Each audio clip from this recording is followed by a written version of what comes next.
abre aspas, vejamos o que, vejam que interessante, Armínio ele linka, ele relaciona, ele vincula a questão da presciência à questão da expiação das pessoas que são alvos da morte de Cristo. Então, vejam o que ele diz na primeira das suas obras, no primeiro volume. Abre aspas. Deus decretou salvar e condenar certas pessoas em particular. Até aqui parece bem calvinista, né? Agora vamos ver a continuação, né? Calma que não é não.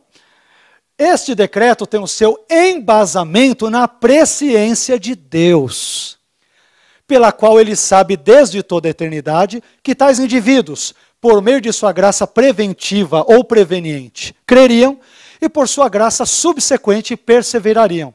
E do mesmo modo, pela sua presciência, ele, Deus, conhecia aqueles que não creriam nem perseverariam. Então, olha que coisa aqui interessante, né?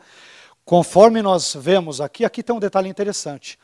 Armínio, quando ele comenta aquele famoso texto de Romanos, no capítulo 8, versículo 29, né, aos que dantes conheceu, a estes também predestinou, sabemos ali que o termo grego, para antes conhecer, o termo grego prognosco, ele é interpretado por alguns, especialmente por nossos irmãos calvinistas, como se Deus tivesse amado de antemão, ou eleito de antemão, ou algo do gênero.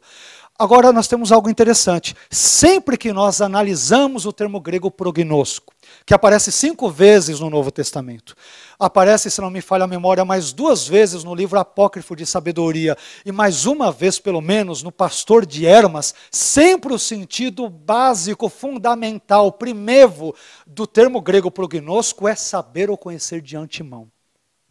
Nunca há uma tradução, aliás, nunca vi nenhum dicionário, pelo menos nenhum dicionário ou léxico de grego sério, que traduza prognosco com a ideia de amar de antemão, eleger de antemão, fazer qualquer outra coisa. O sentido básico, etimológico, e que pode ser atestado nas 5 ocorrências do Novo Testamento e na literatura extra-bíblica, é conhecer de antemão. Tá? Estou partindo primeiro da exegese para depois vermos a questão teológica. Então aqui nós temos um ponto importante. E aí, Armínio vai dizer que Deus conhece de antemão aqueles que ele amou previamente, considerando-os como seu. Ele analisa o Romanos 8, 29 com base no versículo 28, e a meu ver Armínio está correto, a exegese dele é correta. E ele vai dizer, aqueles então que ele conheceu de antemão são aqueles que ele amou. Mas estes que amou são aqueles que ele previu que pela graça creriam nele. Então tudo volta para a presciência. Então essa é uma das tônicas do pensamento de Armínio. Depois ele vai dizer algo que tem tudo a ver com o nosso tema, expiação ilimitada. Agora sim vamos entrar de uma forma muito clara no assunto. Armínio diz, abre aspas, no terceiro volume das suas works, das suas obras, ele diz, Cristo morreu por todos, sem nenhuma distinção entre eleitos e reprovados, ou réprobos. Ele morreu por todos. Aí você fala, pera um pouquinho, mas como que pode? Por que Armínio diz isso? Deus morreu por todos, né? Tanto pelos eleitos como também pelos réprobos. Porque os eleitos, né, ou os réprobos, de uma forma geral, eles não são vistos como pessoas já destinadas à salvação ou à perdição desde a eternidade passada por um decreto, digamos que arbitrário. Não. Estas pessoas só se tornam eleitas ou reprovadas no tempo após a sua fé em Cristo ou a sua incredulidade contumaz até o fim da sua vida em Cristo. Então, uma pessoa não se torna eleita ou reprovada do nada, ela se torna de acordo com a sua fé em Cristo ou a sua incredulidade contumaz. De modo que se ela morrer nessa condição de incredulidade, ela então será definitivamente perdida.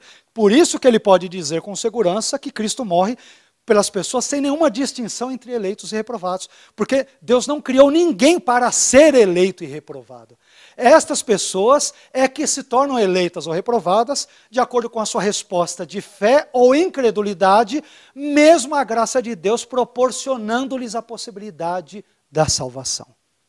Esse é o pensamento, de uma forma obviamente resumida, de Armínio. Depois, ele vai dizer o seguinte, aqui é algo que até num debate recente, num programa aqui de TV, eu participei, eu citei, então vocês vão ver que a minha declaração ali, quem assistiu, ela é mais arminiana do que nunca. Olha só o que Armínio diz, abre aspas, não existe, em minha opinião, e eu faria coro com ele, diria nem na minha, né? Nenhuma passagem em toda a Bíblia em que possa ser provado, sem nenhuma controvérsia, que a palavra mundo significa os eleitos. Isso ele diz na terceira obra, página 334. O que ocorre? Armínio, ele cita primeiro João 1, 29, João 3, 16, João 4, 42, 1 João 2, 2. Ele cita todos esses textos famosos, joaninos, e aí ele faz uma crítica àqueles que o contestam. Ele diz, espera um pouquinho, não dá para a gente dizer que mundo são os eleitos, ou o mundo dos eleitos, como, digamos, calvinistas rígidos, vamos assim chamá-los, diziam na época dele, e como calvinistas até dos nossos dias dizem.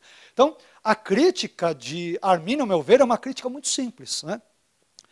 Ora, se você quer defender que cosmos, em qualquer ou quaisquer desses textos, especialmente naqueles soteriológicos, diz respeito ao mundo dos eleitos, poxa, me mostre alguém que faça esse tipo de tradução, de exegese, algum dicionário sério, um léxico sério, e aqui eu concordo com ele. Ninguém nunca vai querer provar isso. Pelo menos eu não conheço nenhum autor sério que vá se arriscar a dizer uma barbaridade dessas e dizer que cosmos pode significar eleitos, mundo dos eleitos ou algo do gênero. Então, aí é que pega um dos elementos cruciais no debate, na controvérsia calvinista arminiana.